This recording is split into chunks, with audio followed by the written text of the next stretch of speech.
자, 오늘은 예배 회복 세 번째 시간으로 찬양할 때 부어주시는 놀라운 은혜, 찬양할 때 부어주시는 놀라운 은혜라는 제목을 가지고 하나님 말씀 선포하겠습니다. 여러분, 예배의 4요소는 말기찬 감사, 말씀, 기도, 찬양, 감사입니다. 이 네 가지 요소가 정확하게 전부 다 한꺼번에 어우러지지 않으면 그것은 진정한 예배가 아니에요. 그래서 우리는 2주 전부터 이 예배의 네 가지 요소를 순차적으로 살펴보고 있습니다. 첫 시간에는 말씀을 살펴보았고, 지난주에는 기도에 대해서 알아보았죠. 그리고 오늘은 세 번째 시간으로 찬양에 대해서 알아보길 원합니다. 여러분, 하나님께서는 여러분들의 찬양을 받기를 원하십니다. 믿으십니까? 여러분들의 찬송을 듣길 원하세요. 믿으십니까? 자, 그러면 왜 우리 하나님께서는 예배에 네 가지 요소 중에 찬양을 끼워 넣으시고 우리의 찬양을 받기를 원하실까요? 이유가 있습니다. 찬양 또한 하나님께 올려드리는 예배의 예물이기 때문이에요. 찬양 또한 하나님께 올려드리는 제사의 제물이기 때문입니다. 오늘 본문 말씀 시편 69편 30절에서 31절을 보겠습니다. 내가 노래로 하나님의 이름을 찬송하며 감사함으로 하나님을 광대하시다 하리니 이것이 곧 뿔과 굽이 있는 황소를 드림보다 여호와를 더욱 기쁘시게 함이 될 것이라. 30절에 보면 내가 노래로 하나님의 이름을 찬송하며 라고 나와 있죠. 31절에 이것이 황소를 드림보다 여호와를 더욱 기쁘시게 함이 될 것이라고 분명히 말하고 있어요. 그러니까 하나님의 이름을 찬송하는 것이 황소를 드림보다 훨씬 더 하나님을 기쁘시게 한다는 거예요. 즉, 하나님께 올려드리는 찬송은 제물인 황소보다 더욱더 가치가 있다라는 뜻이죠. 그러니까 결국 찬양은 무엇입니까? 하나님께 올려드리는 예물, 제물이라는 거예요. 믿으십니까? 그래서 우리가 하나님께 찬양을 예물로 올려드릴 때 하나님께서는 우리에게 놀라운 축복을 부어주십니다. 믿으십니까? 자, 그러면 어떤 놀라운 축복을 우리에게 허락해 주실까요? 오늘은 두 가지를 살펴보겠습니다. 이 말씀을 마음에 잘 새기시고 찬양하셔서 이 놀라운 축복을 누리시는 귀한 자녀들 되시기를 진심으로 축원합니다. 자, 바로 들어가겠습니다. 첫째, 찬양은 환경의 어려움을 실제적으로 이기게 합니다. 찬양은 환경의 어려움을 실제적으로 이기게 한다는 거죠. 오늘 본문 말씀 시편 69편 30절 상반절을 새번역 성경으로 보면 이렇게 나와 있어요. 그때에 나는 노래를 지어 하나님의 이름을 찬양하련다. 감사의 노래로 그의 위대하심을 알리련다 라고 나와 있죠. 찬양이 뭐래요? 감사의 노래래요.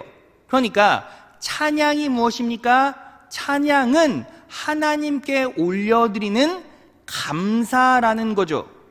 그러면 찬양이 감사인 것이 왜 그렇게 중요하고 왜 그것이 우리에게 축복을 가져다 줍니까? 이유가 있어요. 감사는 믿음의 고백이고, 우리가 감사할 때, 믿음의 고백을 할 때 그 믿음의 고백 속에는 하나님의 은혜가 정확하게 새겨져 있습니다. 그래서 하나님께서는 그 은혜를 통해서 우리에게 축복하시는 거예요. 여러분, 이 부분을 말씀을 통해서 하나하나 확인해 보겠습니다. 골로새서 2장 6절에서 7절이에요. 그러므로 너희가 그리스도 예수를 주로 받았으니 그 안에서 행하되 7절 그 안에 뿌리를 박으며 세움을 입어 교훈을 받은 대로 믿음에 굳게 서서 감사함을 넘치게 하라. 믿음에 굳게 서서 감사함을 넘치게 하라는 거예요. 자, 그러니까 결국 믿음에 굳게 선 자는 뭐 한다? 감사한다는 거죠. 반대로 감사함은 뭐라는 거예요? 믿음의 고백이라는 거예요. 자, 그러니까 찬양은 감사하고 감사는 믿음의 고백이 됩니다. 그래서 찬양을 통한 감사는 믿음의 고백이기 때문에 그 감사 안에는 하나님의 은혜가 정확하게 새겨져 있다는 거예요. 자, 또 말씀으로 확인해 보겠습니다. 고린도후서 4장 15절이에요. 이는 모든 것이 너희를 위함이니 많은 사람의 감사로 말미암아 은혜가 더하여 넘쳐서 하나님께 영광을 돌리게 하려 함이라. 감사로 말미암아 무엇이 더하여진대요? 은혜가 더하여 넘친대요. 감사 때문에 은혜가 넘친대요. 그런데 여기서 감사는 헬라어로 유카리스테오예요. 그런데 이 유카리스테오라는 감사 안에 정확하게 어떤 단어가 어원으로 녹아 있습니까? 카리스. 카리스가 뭐예요? 바로 헬라어로 은혜요, 은혜. 그러니까 감사 안에 뭐가 새겨져 있다? 카리스, 은혜가 새겨져 있어요. 그래서 감사로 말미암아 은혜가 넘친다는 겁니다. 자, 그러면 이 모든 것들을 조합해 볼게요. 찬양은 감사입니다. 믿으십니까? 이 감사는 믿음의 고백이고 우리가 찬양으로 감사할 때 하나님은 그 감사를 믿음의 고백으로 들으시며 그 감사 안에 은혜를 새겨주신다는 거예요. 그래서 우리가 찬양으로 감사하면 하나님의 은혜 때문에 축복받는다는 거죠. 믿으십니까? 이해되시는 분 아멘. 자, 그러면 어떤 축복을 받습니까? 힘든 상황에서도 이겨낼 수 있는 능력, 축복을 허락하신다는 거예요. 여러분, 이것에 대한 가장 강력한 예가 누구죠? 바로 남유다의 네 번째 왕 여호사밧의 이야기에 그대로 담겨 있어요. 여호사밧이 남유다를 치리할 때 아주 커다란 문제가 생겼습니다. 그 문제가 무엇이었을까요? 자, 역대하 20장 1절로 갑니다. 얼마 뒤에 모압 자손과 암몬 자손이 마온 사람들과 결탁하여 여호사밧에게 맞서서 싸움을 걸어왔다. 여호사밧이 남유다를 치리하고 있었을 때 모압 자손과 암몬 자손이 마온 사람들과 결탁하여 싸움을 걸어왔대요. 모압과 암몬은 이스라엘 남유다의 우측에 있었고 마온은 이스라엘 남유다 바로 밑에 있었어요. 그러니까 사면초가에 빠져있는 상태에서 이 세 족속이 싸움을 걸어왔다는 거죠. 참 힘들고 어려운 상황이었습니다. 한 나라도 아니고 두 나라, 세 족속이 한꺼번에 싸움을 걸어왔기 때문에 이 여호사밧은 남유다는 위기에 처해 있었어요. 환경적 위기를 겪고 있었다는 거죠. 그런데 어떻게 이 난국을 극복해 갔습니까? 자, 역대하 20장 21절 상반절에서 22절로 갑니다. 여호사밧은 백성들과 의논한 다음에 노래하는 사람들을 뽑아 거룩한 예복을 입히고 찬양대죠, 찬양대. 찬양대를 군대 앞에서 행진하게 하였다. 자, 군대가 이제 행렬을 시작할 때 군대 앞에 찬양대를 배치하고 노래, 찬양을 부르겠다는 거죠.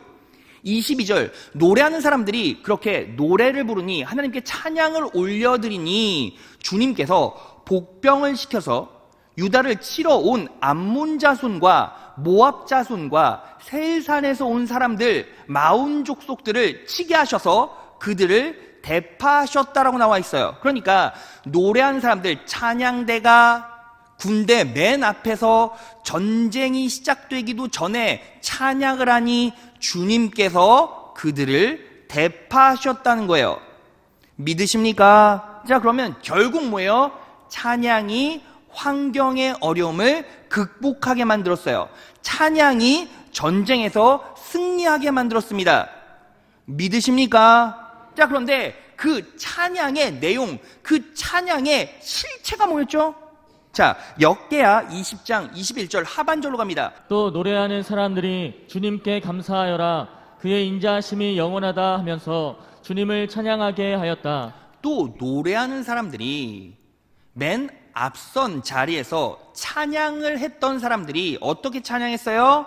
주님께 감사하여라 그의 인자심이 영원하다라고 찬양했다는 거죠. 여러분 보세요. 전쟁 시작 아직 안 했죠. 싸우지도 않았습니다. 그런데 미리 뭐 하고 있어요? 감사하고 있잖아요. 주님께 감사하여라. 아직 전쟁이 시작되지도 않았고 끝나지도 않았는데 앞선 찬양대가 적군들 앞에 다 놓고 뭐 한 거예요? 주님께 감사하여라. 그분의 인자심이, 그분의 은혜가 영원하다.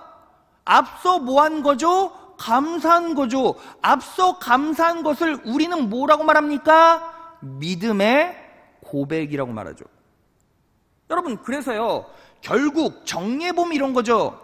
찬양은 감사입니다. 그리고 그 감사는 믿음의 고백입니다.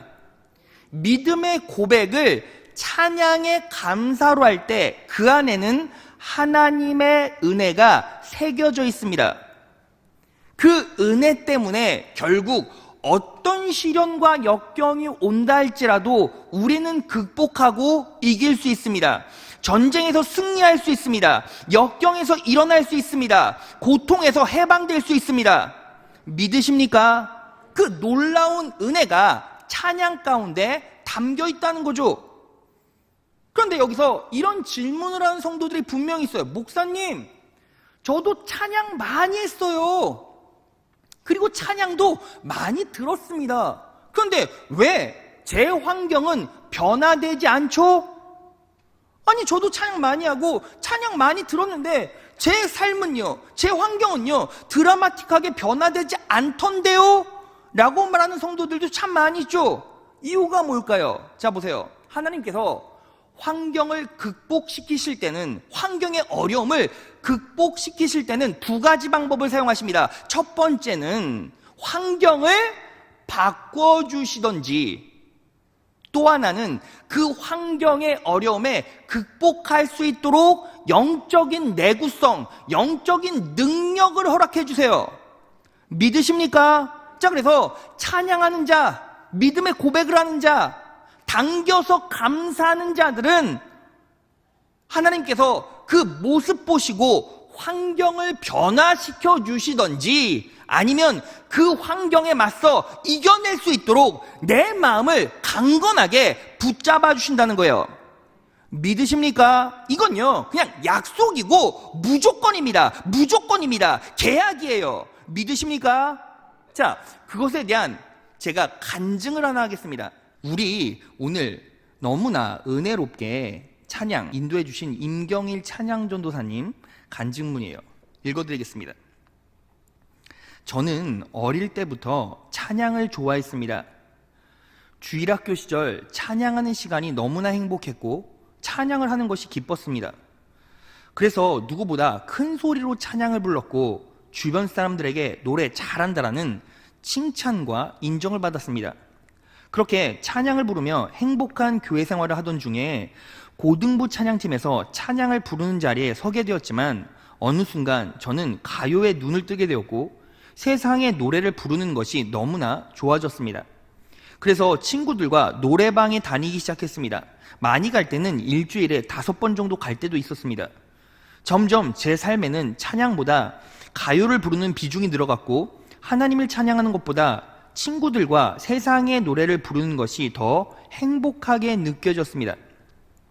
그러던 어느 날 집에 있는데 술에 취한 아버지와 어머니가 싸우는 소리가 들렸습니다. 아버지는 알코올 중독일 정도로 술을 자주 드셨는데 사업에 실패하시고 나서 무기력감에 더 많은 술을 드셨고 교회 나가는 어머니를 핍박하고 어떤 때는 때리기까지 하며 괴롭게 했습니다. 경제적으로도 어려운 상황에서 집안에 불화까지 생기니 저는 방에 틀어박혀 나오지 않거나 친구들과 노래방에 다니며 놀기 바빴습니다.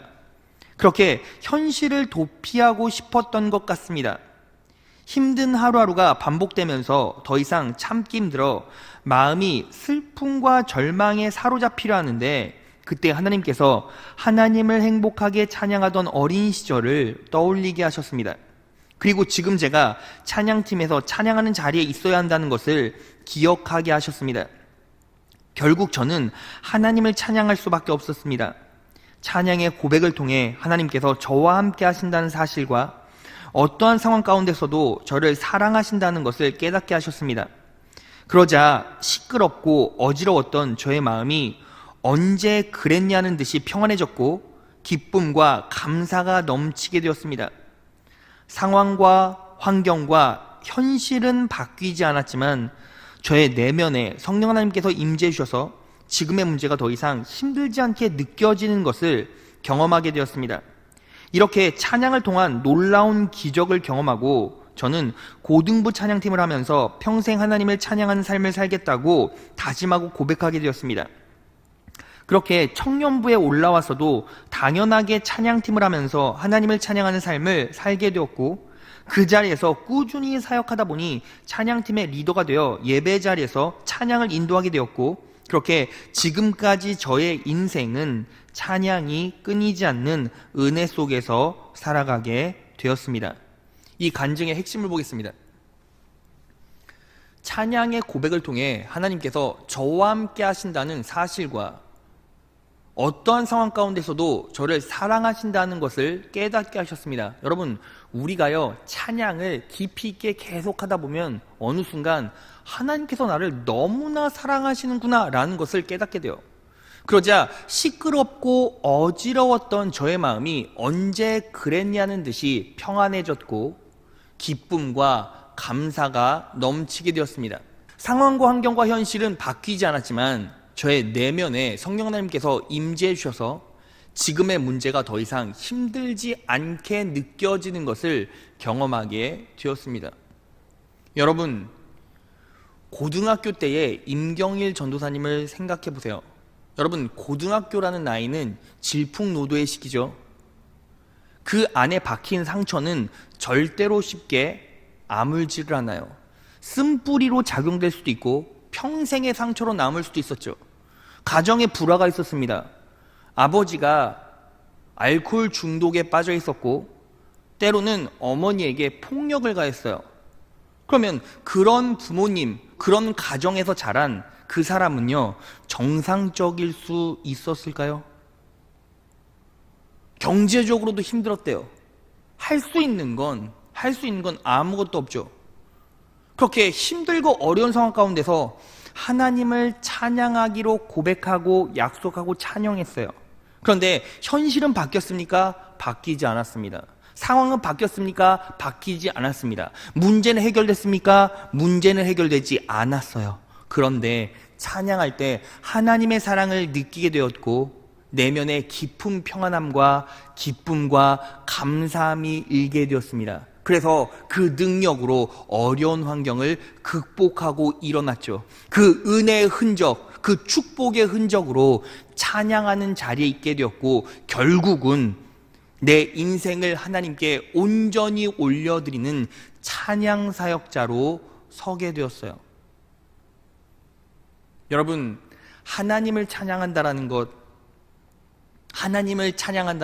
그 사랑을 깊이 있게 느끼길 원한다는 것, 내가 지금 배고픈 상황에 있고 아픈 상황에 있다는 거죠. 여러분, 세상 사람들 배부르고 잘 먹고 잘 살면 하나님 찾습니까? 하나님의 사랑이 필요합니까? 그렇지 못하죠. 그런데 그 고난 중에 하나님을 인격적으로 만나고 찬양하게 되었어요. 그랬더니 상황을 돌파할 수 있는 능력, 상황을 감내하고 아파하면서도 이겨낼 수 있는 평안과 감사가 임했다는 거죠. 여러분, 그것이 바로 찬양의 능력이고, 그리고 한 사람을 실질적인 사명자로 세울 수 있는 능력입니다. 우리는 뭐 해야 합니까? 찬양해야 합니다. 어떤 상황에서도 찬양해야 합니다. 힘들수록 더 많이 찬양해야 합니다. 사면 초가에 빠져 있을 때 더 많이 찬양해야 합니다. 내 가족이, 내 주변이 나를 아프게 할 때, 이 거칠고 모진 환경에 있을 때 우리는 찬양해야 합니다. 그럴 때 우리는 그 상황을 극복할 수 있는 영적 힘을 얻게 되고, 만약에 그런 능력이 우리에게 갖추어져 있지 않다면 하나님께서 환경을 바꿔주십니다.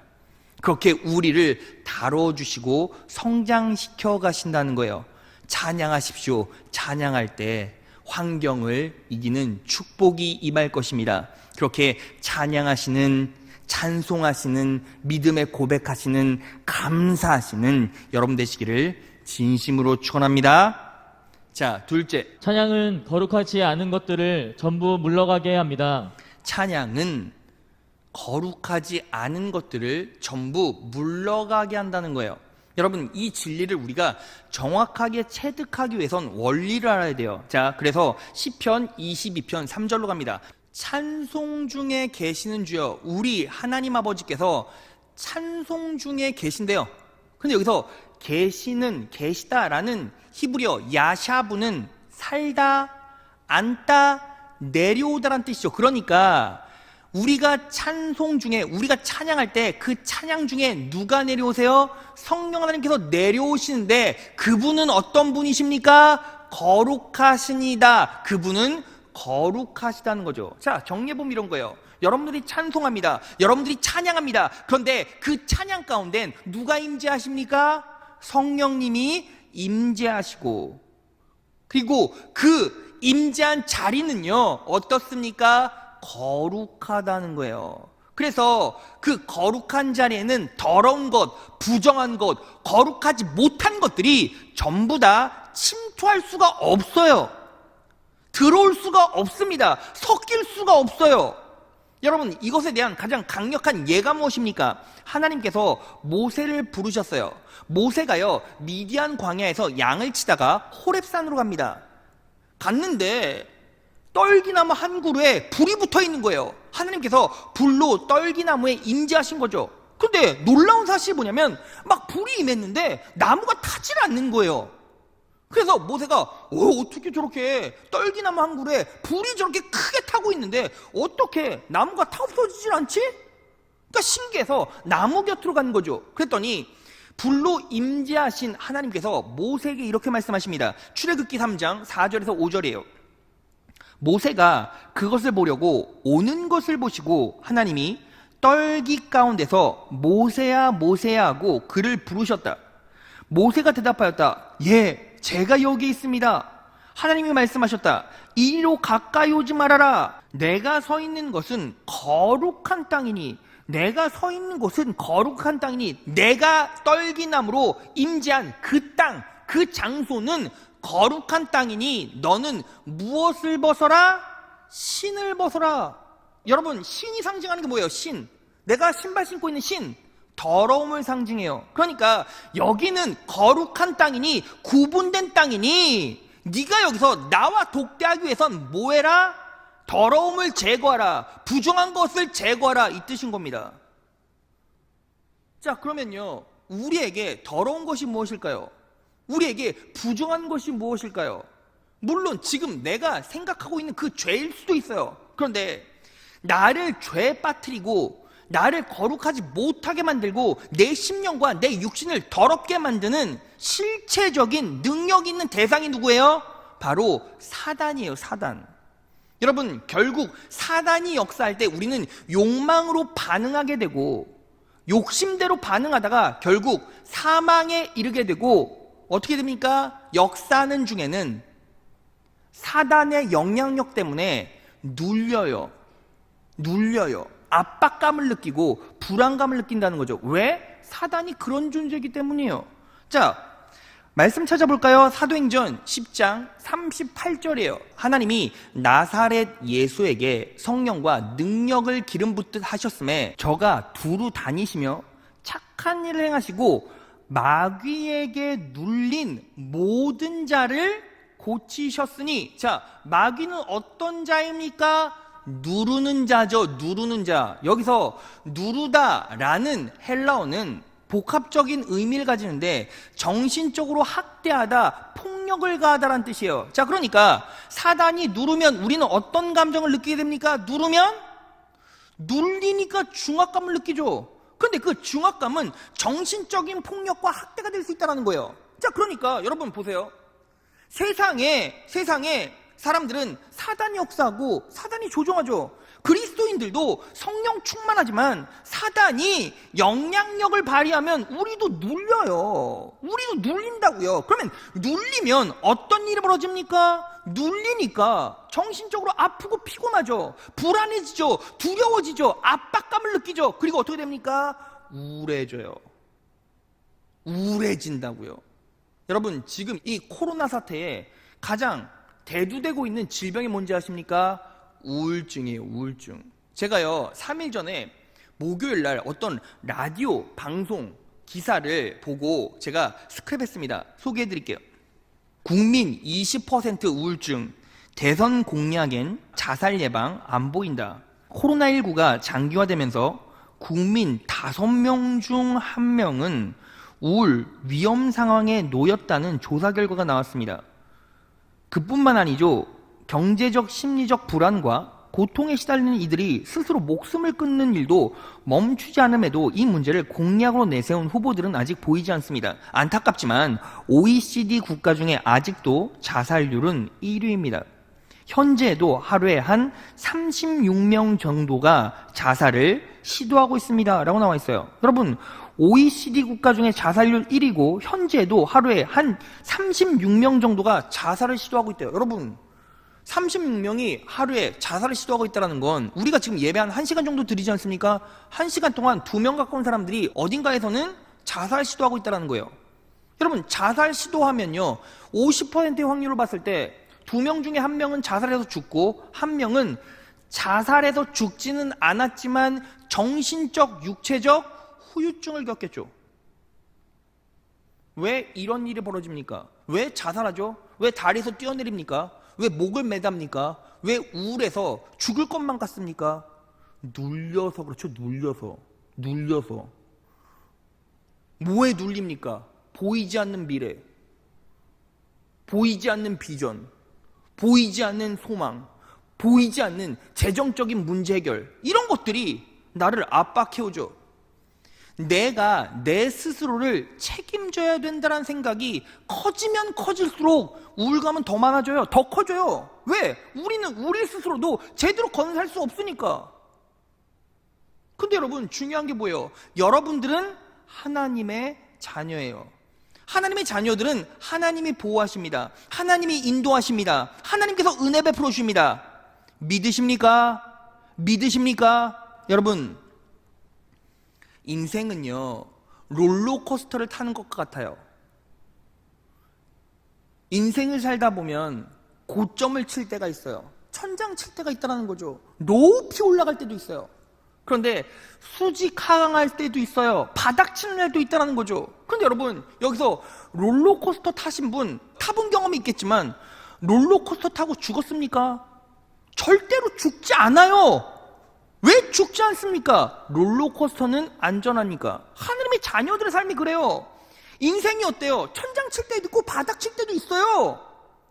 올라갈 때도 있고 내려갈 때도 있어요. 인생의 우여곡절이 분명히 있습니다. 그런데 중요한 게 뭐예요? 세상 사람들은요 사단에 넘어가 자살하고 지옥 갈 수도 있죠. 그런데 하나님의 자녀들은 어떻습니까? 절대로 죽지 않아요. 절대로 넘어지지 않습니다. 절대로 쓰러지지 않습니다. 넘어지고 쓰러져도 누가 일으키십니까? 하나님께서 일으키시고 제자리로 돌리신다는 거예요. 그래서 롤러코스터 다 타고 내리면 어때요? 땀이 삐질삐질, 긴장이 막 풀리고 등골은 오싹하나 결국 죽지 않고 제자리에 있죠. 하나님의 은혜가 그와 같아서 하나님의 자녀들은 어떤 긴장감과 어떤 심적 두려움이 있다 할지라도 결국은 하나님께서 하나님의 선하심으로 제자리로 옮겨가시고 끝까지 책임져 주세요. 여러분, 예수님께서 십자가에 못 박혀 돌아가셨습니다. 십자가에 못 박혀 돌아가시면서 뭐라고 말씀하세요? 다 이루었다.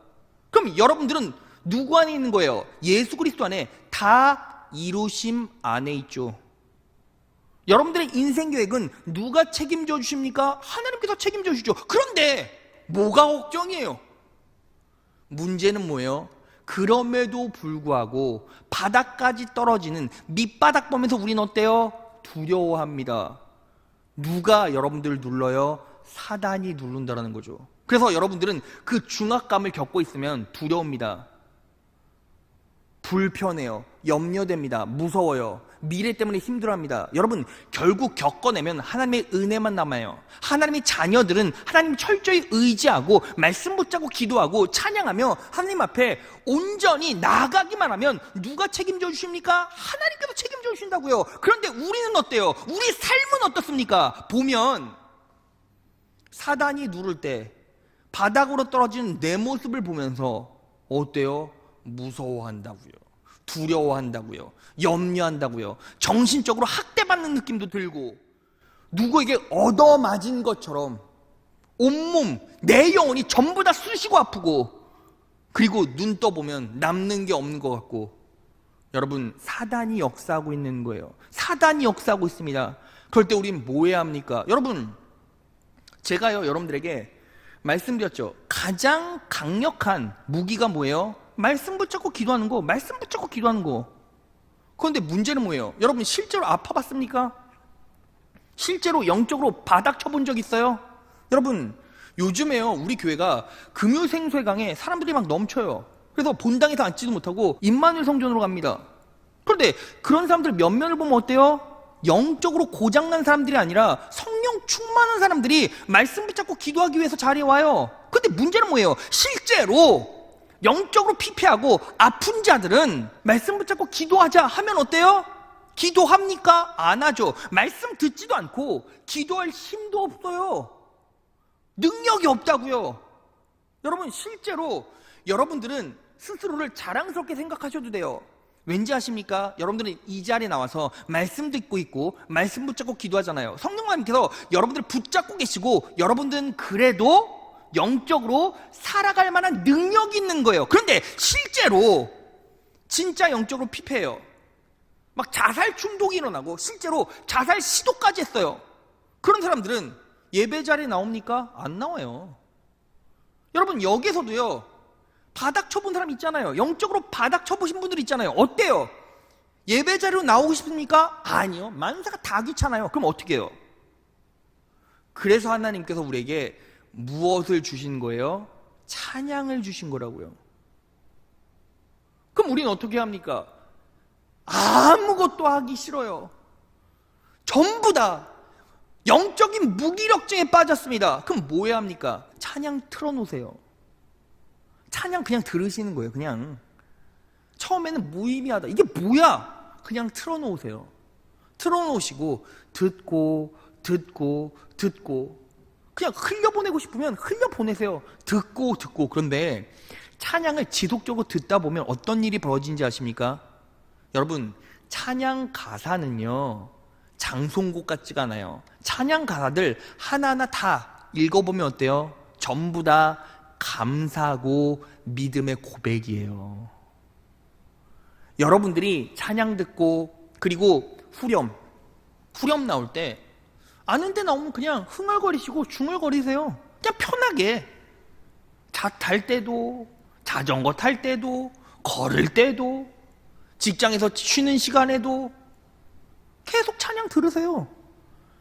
그러면 어떻게 됩니까? 어느 순간 찬양의 능력이 내 영혼에 잠자던 부분을 깨우고 다친 부분을 아물게 만들어요. 그러면서 어느 순간 살아보자, 어느 순간 일어나보자 하는 마음이 들어요. 그렇게 내 영적인 부분들을 하나하나 고쳐나가는 거예요. 그렇게 되면 어느 순간 하나님의 사랑이 깨달아지고 어쨌든 이길 수 있는 힘을 얻게 되고 그리고 해보자라는 마음이 들고 그때 발걸음을 옮길 수 있어요. 어디로? 이 자리로. 그럼 와서 말씀 붙잡고 기도하는 거예요. 그럼 하나님께서 여러분들의 내적 외적인 환경들을 조정해 주시고 역사해 가시는 거죠. 여러분, 그래서 찬양은 무엇입니까? 찬양은 우리가 하나님께 올려드리는 예물이긴 하지만 놀라운 축복의 능력이 됩니다. 회복의 능력이 됩니다. 그러니까 뭐 하는 거예요?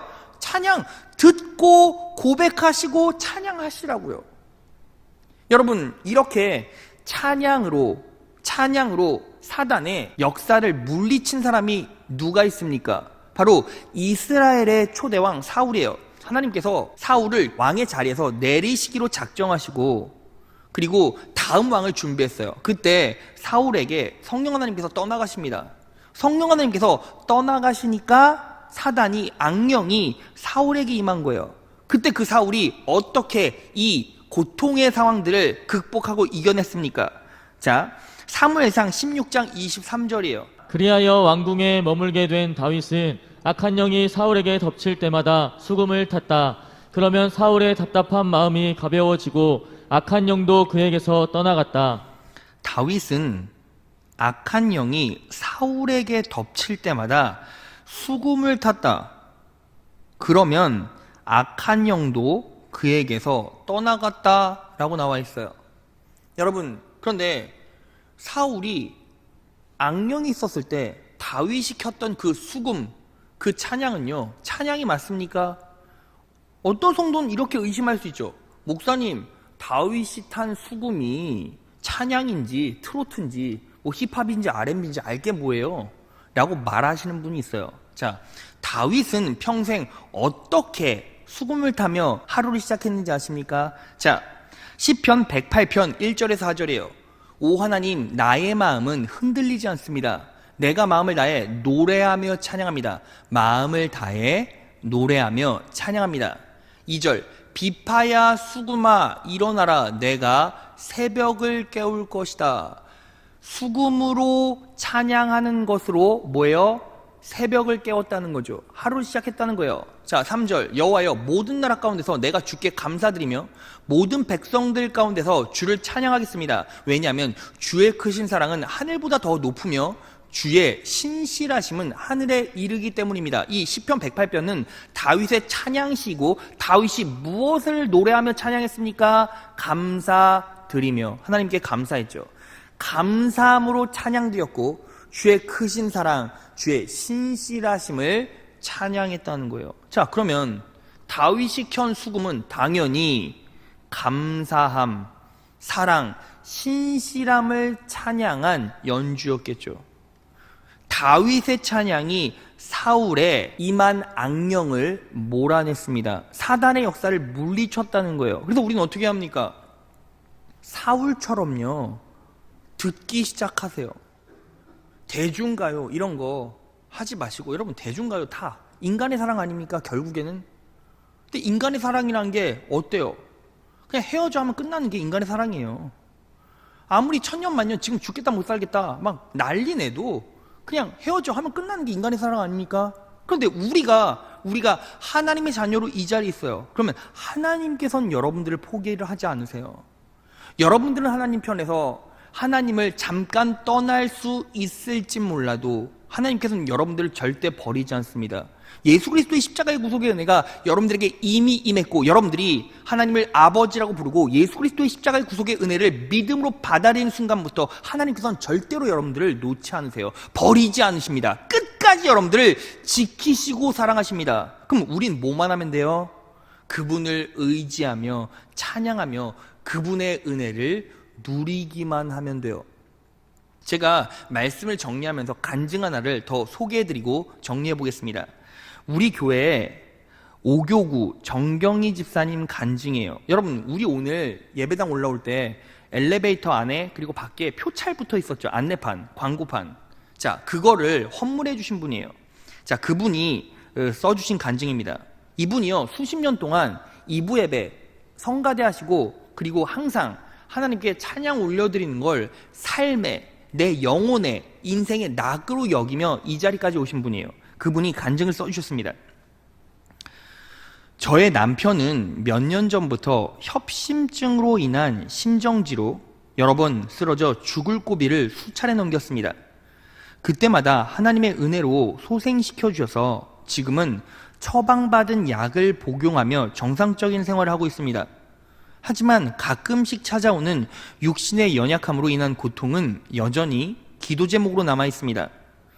광고물 제조업을 운영하는 저의 남편은 본인의 달란트로 교회에 헌신하고 싶은 마음이 들었다고 합니다. 그래서 각종 안내판과 표차를 헌물하기로 결심하고 기도하는 마음으로 틈틈이 짬을 내어 제작하였고, 며칠 전 제작이 완료되어 시공 준비를 마쳤습니다. 시공 전날 저녁 식사를 마치고 저희 남편은 평소처럼 협심증 약을 먹은 뒤 소파에서 쉬고 있었습니다. 그런데 갑자기 어지러움과 가슴 쪽에 통증을 호소하며 응급실에 가야 할 것 같다고 하였습니다. 협심증 증상이 심할 때 사용하는 니트로글리세린을 혀 밑에 여러 번 뿌려봤지만 남편의 증상은 쉽게 가라앉지 않았습니다. 고통스러워하는 남편을 지켜보는 저 또한 당혹스러움에 눈앞이 캄캄해지고 안절부절 못하였습니다. 하나님께 간절히 기도하는 수밖에 없었습니다. 아버지 도와주세요. 지혜를 주세요. 오랫동안 준비한 성전 작업이 내일인데 늦어지면 어찌하나요? 하며 기도한 중에 하나님께서 제 마음에 난 이미 너희의 헌물을 기쁘게 받았다 하는 마음을 주셨습니다. 그러자 갑자기 남편의 아픈 증상은 분명 사단의 회방이라는 생각이 들었습니다. 항상 어렵고 힘든 순간마다 찬양으로 저에게 능력 주셨던 주님이시기에 이 사단의 회방 또한 찬양의 힘으로 이겨내야겠다는 생각이 들었습니다. 찬송가 388장 마귀들과 싸울지라 찬양을 틀어놓고 따라 부르고 기도하기를 반복하며 사단의 세력을 물리치기 위해 애썼습니다. 그렇게 밤을 새워 계속 찬양을 부르며 남편의 상태를 지켜보았고, 새벽녘이 돼서야 다행히 저희 남편의 증상이 완화되어 편하게 잘 수 있었습니다. 아침에 일어나 아무 일 없다는 듯이 출근 준비를 했습니다. 몸은 비록 지쳐 있었지만 저는 사단의 세력을 물리치는 찬양의 능력을 다시 한번 체험하며 하나님께 감사의 기도를 드렸습니다. 말씀 정리해 보겠습니다. 여러분, 이 정경희 집사님은 남편이 지병이 있었어요. 협심증이 있었어요. 그런데 이 협심증이요, 갑자기 증상이 두드러질 땐 응급실에 가야 되고, 그리고 혀 밑에 니트로글리세린이라는 약품을 뿌려도 안 될 때는 그냥 응급실 가야 돼요. 그런데 여러분, 이 일이요, 지난주 월요일에 있었습니다. 그리고 화요일 날에는 표찰, 교회 벽에 붙어있던 표찰을 가는 날이었어요. 그런데 이 집사님이, 부군 되시는 박 집사님이 협심증 때문에 아프니까 걱정되는 거예요. 응급실 가야 되나 하다가 밤이 너무 늦고 어떻게 될지 몰라서 결국에는 하나님께 기도했어요. 근데 하나님께서 뭐라고 말씀하셨습니까? 야, 내가 네 헌물 다 받았다.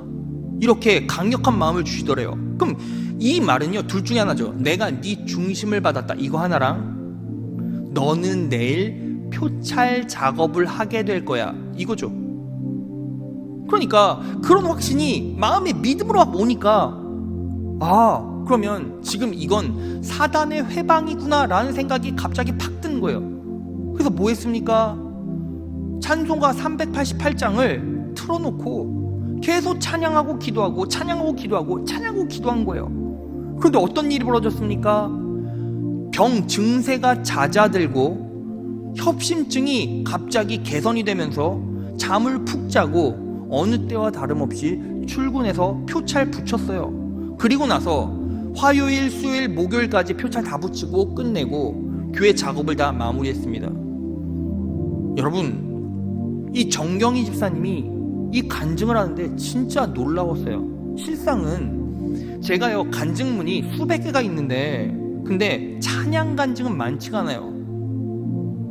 그래서 제가 임경희 전사님한테 간증할 거 있습니까? 라고 물어봤고, 그리고 그날 표찰 붙이러 오신 정경희 집사님께 집사님 수십 년간 찬양 찬양 사역 하셨는데, 성가대 하셨는데 혹시 간증할 거 있으세요? 라고 그냥 툭 던졌는데, 근데 정경희 집사님 눈빛이 갑자기 커지면서 화들짝 놀라면서, 목사님 저요 어제 간증 써낼게요.